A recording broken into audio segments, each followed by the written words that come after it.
આજે વિશ્વની અંદર યુદ્ધ થઈ રહ્યા છે.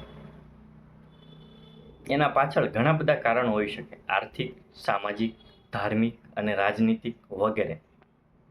પણ આજે આશ્ચર્ય તો એ વાતનું થાય છે કે આજે યુદ્ધ એ કોઈ સૈનિકો નથી લડતા.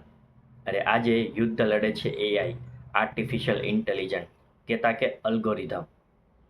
અરે આજે મશીન નક્કી કરે છે કે કોણ જીવશે ને કોણ મરશે. એ છે શું?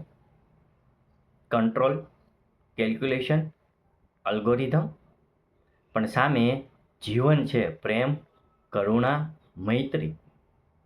અરે આજે આખી વિશ્વ એઆઈના માધ્યમથી અન્ય લોકોને નિયંત્રિત કરવા માટે પ્રયત્ન કરે છે.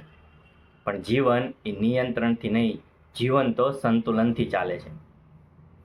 અરે આજે આકાશમાં ઉડતું ડ્રોન હોય કે મિસાઇલ હોય, એ માત્ર ટાર્ગેટ ઓળખે અને એટેક કરે છે.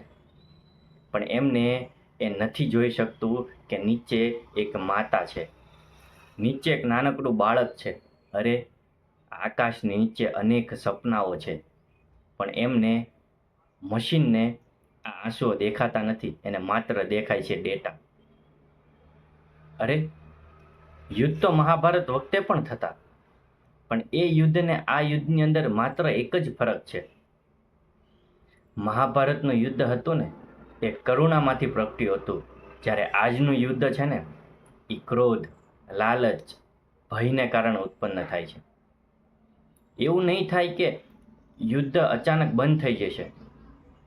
અરે આપણે એમ પણ નથી કહેતા કે ટેકનોલોજીનો ઉપયોગ ના થવો જોઈએ, પણ ઇતિહાસ ગવાહ છે કે જ્યારે ટેકનોલોજીનો ઉપયોગ બિનજાગૃતિ રીતે થયો છે ને ત્યારે વિશ્વનો વિનાશ થયો છે.